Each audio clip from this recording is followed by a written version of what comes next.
On to Chapter 1. In the time of the Revolutionary Councils. On 2 January 1919, I took up duty as Brigade Major to the 11th Infantry Brigade in my old garrison town of Ingolstadt. My commander, General Zammer, had led 10th Bavarian Reserve Infantry Regiment, 10th Bavarian Reserve Infantry Regiment for much of the war. He had endured the revolution with honor and was not in the least disposed to forgive anything in that direction. Acting Officer Preußer was 11th Brigade clerk. I saw that he did not feel particularly happy about his job. Because I was anxious at that time to handle all matters personally, there was little left for him to do. He could see, as I did, that stupid and incompetent blatherers and ballers were in decisive positions, throwing their weight around.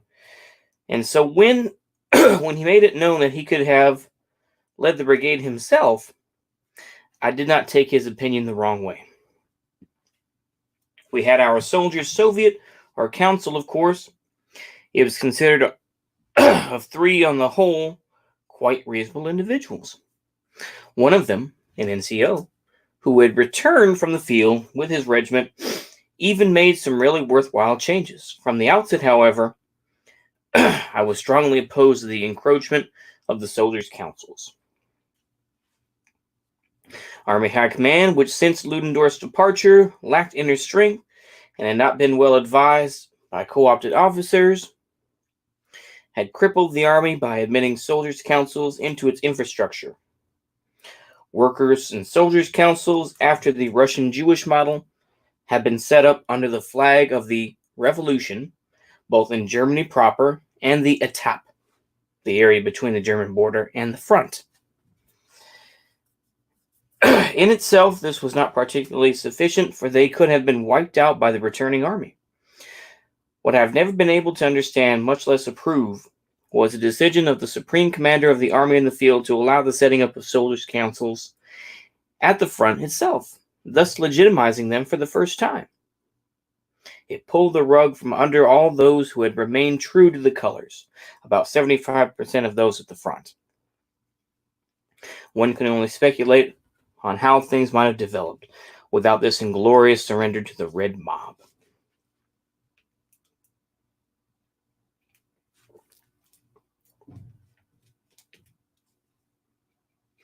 Level-headed people will undoubtedly praise this measure, even now, just as the Reds still thank them for it today, 1928. For it made possible their domination and mastery, and consolidated it. The soldiers' councils elected by the troops in the field were often made up of brave men. As these men returned from the front, however, rabble-rousers soon weeded them out from the councils in Germany. The soldiers' councils of front troops mostly found the business no fun. They were therefore happy to leave affairs in the hands of the homeland councils. A proof that the Soviet councils in Germany were not chosen by the soldiers but simply imposed was demonstrated by the preponderance of their membership being those whose social feelings for the troops had worn thin, or who were even known for their mistreatment of subordinates. Also astonishing was the number of officers who discovered that their hearts were red after 18 November 1918. My mention of the name Daimling in this regard will probably be sufficient. So look that up later, folks. After the councils went too far, a general regulation was issued by the Minister for Military Affairs, Rosshaupter, and the Province State Soldiers Council leader, Zauber, for the autonomous state of Bavaria. This interim decree, dated 13 December 1918, which was drafted by Lieutenant Colonel Schemmel, if I am rightly informed, laid down with ministerial exactitude all the council's tasks, rights, duties payable, membership, and election procedures. Even though many soldiers' councils ignored this decree, on the whole, it was very useful. In any case, I welcomed it as practical and advisable, and am grateful to its author for making it possible for me to combat the soldiers' councils with their own weapons, so to speak. And in Ingolstadt, there is plenty of opportunity to take them on. This was not needed, however, with the Soldiers' Council of the 11th Brigade headquarters, which limited itself to reading through the various edicts and countersigning them, and in no way interfered with our military duties. For their special area of expertise, I appointed them to investigate and resolve complaints by NCOs and men.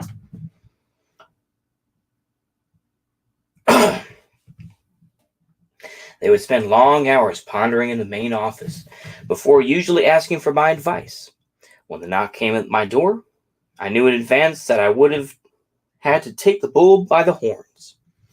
I was quite happy to do so, because in these matters I was a friend of good order and discipline.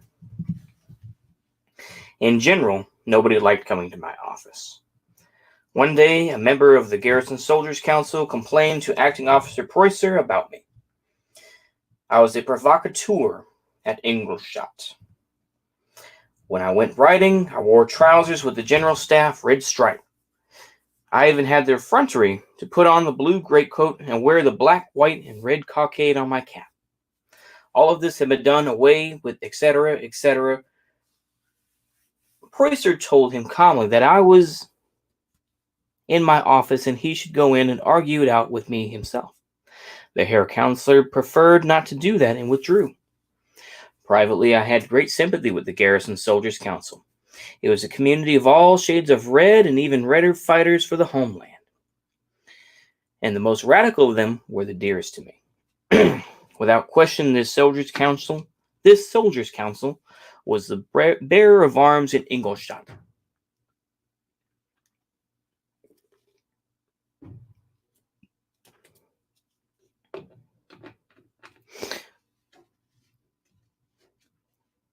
This town had a citadel commander, but was so harmonious was his relationship with them that it was rare for them to do anything which did not meet with his approval. It may well be that many peace-loving circles considered this a great service. For what the general wanted was what he achieved. Ingolstadt was spared major disturbances.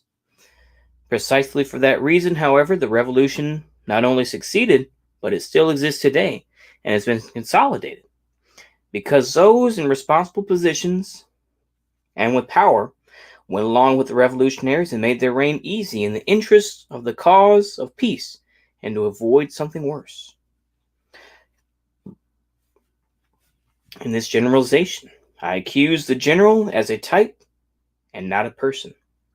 No one can deny that he will point to the higher-ups and dignitaries whose applause he milked in cold print.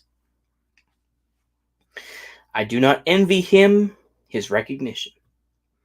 Obviously, it is another question whether the conduct of this senior officer improved or harmed the standing of the German officer as a whole. I have my own view, based on a string of occurrences of which I cite one.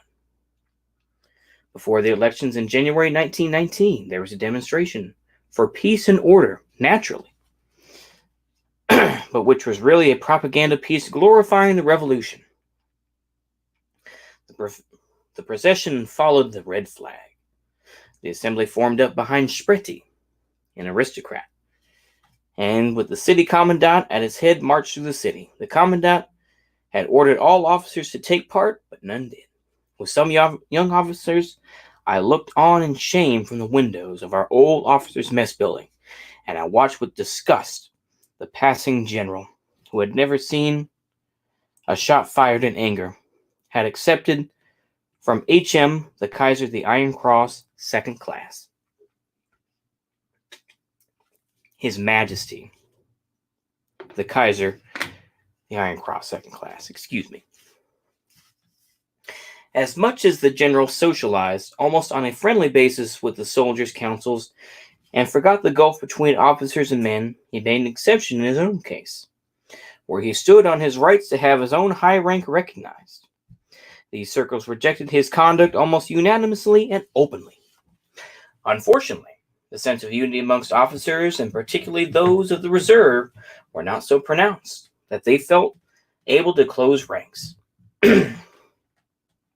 I remain convinced today, considering how things were in Ingolstadt and in other places outside Munich, it will have been the same, that the officers got together as an armed company, that they could have taken the city back. The support for it was available aplenty. In Ingolstadt, there were many fine young officers, and amongst the CEOs and common soldiers were enough loyal and right-thinking men. The chairman of the Ingolstadt Officers' Union, Lieutenants Lehmann and Beckhout from Nuremberg, were without doubt able men, all having a go. But the majority of the others were tired out and apathetic. I tried various ideas with some friends, especially Captain Regler, the 13th Infantry Regiment, and Captain Schreier, and Lieutenant Bergen of my own regiment, but we achieved nothing.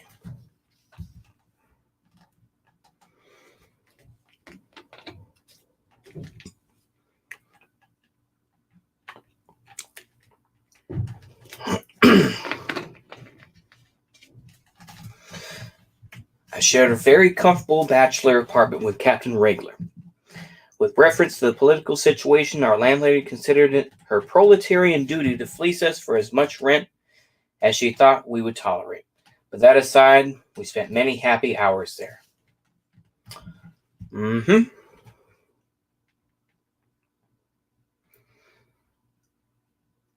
the evenings, many regimental comrades would call by. Facing our flat was a fine property owned by Major Hans Georg Hoffmann. How he had managed to escape from British captivity was not known. Scarcely he had set foot back in Ingolstadt, then he threw himself into political activity. He spoke at all election meetings, including those of the Socialists, described his experiences in captivity, and called upon everybody to think and act only in the interests of the fatherland. Naturally, at the Officers' Union, he advocated the most active course. I still recall his comment following an officers' meeting on how to destroy the councils. "We shall plaster the streets with the heads of these people." A few months later, the Spartakists of Hamburg had the misfortune to know this unfriendly gentleman at close quarters. In February 1919, I authored various flybills, including this one. Koska tandem Catalina. How much longer? If any nation state at all had war guilt, I'm of the opinion that the war had to come rather as a cleansing storm follows oppressive sultriness. Only the most thorough examination and comparison of all state archives by experts will be reserved for a later, more impartial epoch, which gave us the clue. Pulling a few files out of context can at best provide a false and distorted picture. Everyone knows that Herr Kurt Eisner, Minister-President of Bavaria. Everybody knows that, except Herr Kurt Eisner, Minister-President of Bavaria. It is a peculiarity of Germany that its politicians dirty their own nest. Eisner, a foreigner, reserved himself the right to proclaim and admit before the world Germany's alleged war guilt. His unfounded allegation was denounced immediately by the official and non-official sources, but the enemy seized upon it. And now the entire German people has to suffer heavier punishment and atonement as a result. Moreover, this idealist in ruler's garb expected the sugar loaf of forgiving goodwill instead of a good whipping. Though Germany succumbed against a world of enemies, After many years of war, she did not lose her honor. It was her misfortune to place in office leaders who betrayed her by their contempt for her. What is a hero of the revolution? What the hero of the revolution can seldom do from the moment he seizes power is leap from revolutionary to statesman. Since Eisner triumphed with the revolution, he has not ceased fighting against and tearing down the old order, striking out around himself, as it were. He has remained a revolutionary. He has built nothing as a statesman, achieved nothing, and as a result, for that reason, his fate is sealed. He may not hold out a few more days, but his fate is unavoidable. At that time, as much I was encouraged by the courageous writings of Wull, the editor of the Deutsche Zeitung, in February 1919. In Germany, it was not easy to be a nationalist. Of the Bavarian newspapers, only the Bayerische Kulia had a manly approach. Later, I forgave it much because of its boldness in that time. In the end, it went down one of the vituperative attacks on anything Volkisch, becoming more unbridled. At that time, the first edition of Rote Hand, published by a lawyer called Kohl, called a sensation by the sarcastic manner in which the farce of the so-called revolution and its leaders was exposed. One day, Eisner honored Ingolstadt with his presence, and the pioneers' barracks launched into a provocative speech against military officers. Enraged, I proceeded in uniform, riding whip in hand to the garrison soldiers' council, the Lion's Den. I demanded that it protect officers against these slanders by Eisner. The room in which the soldiers' council governed was crammed with red soldiers. At once, one of them took my side, loudly supported by the others, saying, "Look, he's right. One can see that he was at the front. I won't stand for it." I had got my point across. The soldiers' council decided to send a deputation to Minister Rosshaupter in Munich next day to express their disapproval at Eisner's utterances. So far as I know, they kept their promise. A moving memorial ceremony was a funeral service held in the cathedral for the Queen. All officers of the 10th König Infantry Regiment present in the district attended in full uniform and steel helmet, as did very many other NCOs and men, and a large proportion of the Ingolstadt population. The many uniforms on the street provided Ingolstadt with a memory of tranquil years pre-war.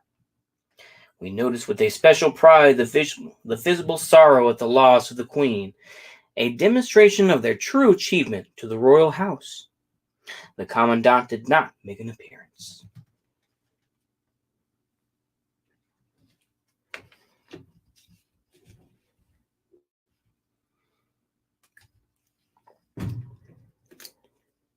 My duties offered little of interest. I proposed to the High Command that a large number of superfluous officers of the reserve who were doing little to speak of should be released. Most were very opposed to this. Some of them had settled in Ingolstadt with their families, did nothing all day, and thought quite rightly that they would never again have it so good. One such lieutenant I remember from September 1914. Instead of advancing with my company, he had advanced sideways into thick woodland and had to be winkled out at pistol point. It had been September 1914, on the long and tiring march to Metz. I found him riding in the baggage wagon. Soon after that, he became an ornament of the occupation army. He found a post with the reserve battalion as a clerk of the military court, and he was naturally soon irreplaceable and unavailable for the front. and he retained that office until February 1919. I located him and served him his discharge papers, which he received in a state of shock, and then complained at once to the Soldiers' Council. The Soldiers' Council brought me the complaint, and I passed it up the chain of command to my commander, General Zammer. And seldom have I ever heard such an outburst against a fellow officer before he was thrown out the door. The decision was roundly applauded by the Soldiers' Council, which objected to the officers using their services to complain about other officers. The relationship with the Citadel headquarters was deteriorating. The Commandant and the Garrison Soldiers' Council had begun to interfere in the affairs which were not their business, even giving orders to the regiments. Brigade would have none of it, and returned all such orders to sender. Complaints about this had to the high command received no sympathy on the basis of the adage, birds of a feather flock together. Then something happened to break the tension.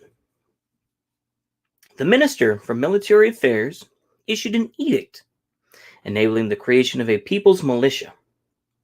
I saw this as a possibility of bettering our situation, in particular obtaining more suitable men and ridding ourselves of useless elements.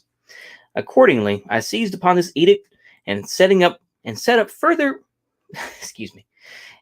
recruiting offices at the 10th and 13th Infantry Regiments, and drafted appeals to former soldiers of the two regiments to apply. There was a good response, and the soldiers' councils of the veterans liked this idea. Suddenly, the Garrison Soviet saw the danger, and at the instigation of the Commandant, the whole business was blocked. This interference was so outrageous that I convinced General Sommer to discontinue operation with the Red Headquarters. He also resigned command of the brigade, while the commanders of the 10th and 13th Infantry Regiments refused to replace him and also resigned. On 21 February 1919, I issued a notice to the troop units and officers subordinate to the brigade, an inspectorate of military prisons, resigning my position at brigade and giving pointed reasons why.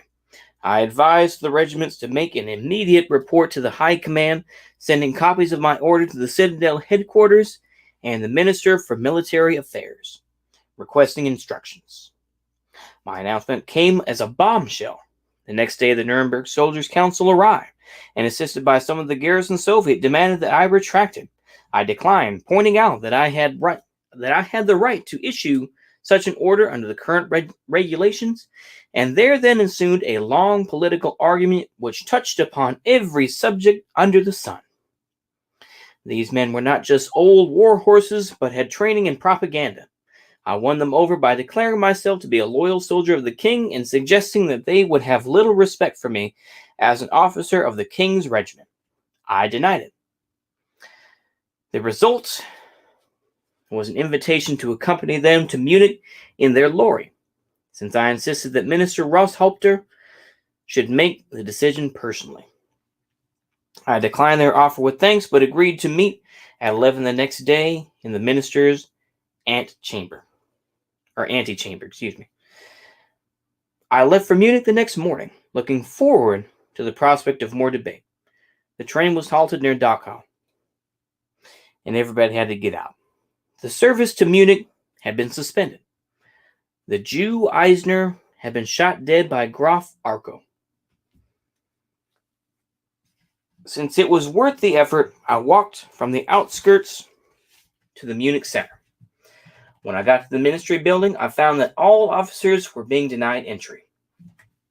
Being unable to meet with my friends from the Ingolstadt and Nuremberg Soldiers' Councils, I went into the flat of the senior civil servant at the ministry, General von Kobela. After explaining why I had come, I advised him that, because of the developments in Munich, I could not now accept the decision of the minister. He suggested I should resume my duties and seek an immediate reconciliation with the Citadel headquarters. He could offer no other advice. Next, I took the opportunity to call Major General Otto von Lossow, chairman of the Economic Union of German Officers.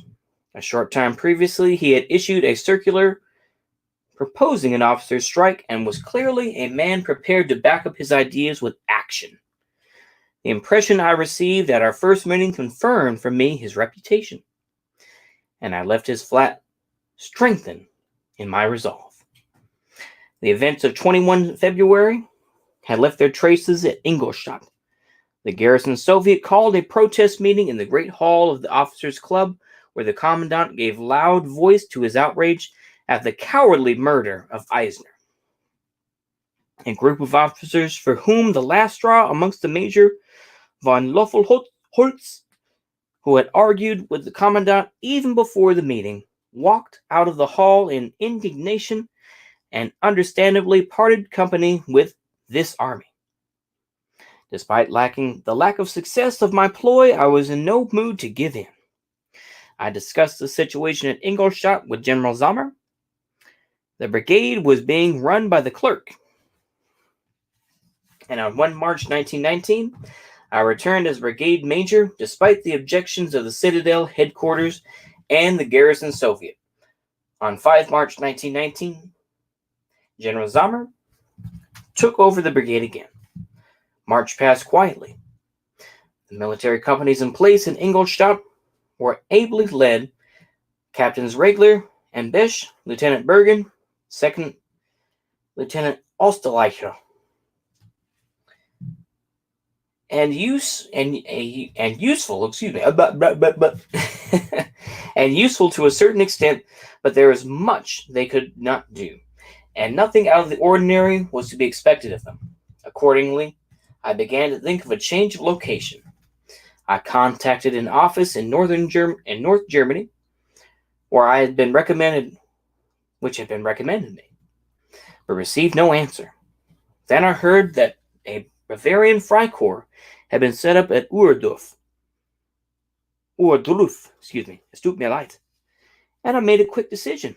The Bavarian government had issued an edict prohibiting anybody from joining this Freikorps, and since the Citadel headquarters was having me watched, I realized I would have to slip away unnoticed. I took my leave of my commanding officer, General Sommer, Lieutenant Colonel Vogt, commanding officer of the 10th Infantry Regiment, and my unwavering Sergeant Weber. Proceeded to Munich to take leave of my parents and finally set off for Thuringia in civilian dress. As the provincial border was strongly guarded and trains were subject to the most thorough search by the soldiers' councils, I left my uniforms and got through without problems. I remember as if it were yesterday, the young lieutenant wearing a black, white, red imperial cockade standing on the platform at Saalfeld and waiting to greet me and other fortunates. Another short train journey, a Reichspost lorry brought us to our goal. Notes to Chapter 1. Rohm usually used the term Volk, which would normally be translated as people. Its adjective Volkisch to describe the non-Jewish Germans of Aryan ancestry, and not all of the country's citizens, when Volk and Volkisch in this original text are clearly intended to carry this sense. The German word is retained in this translation.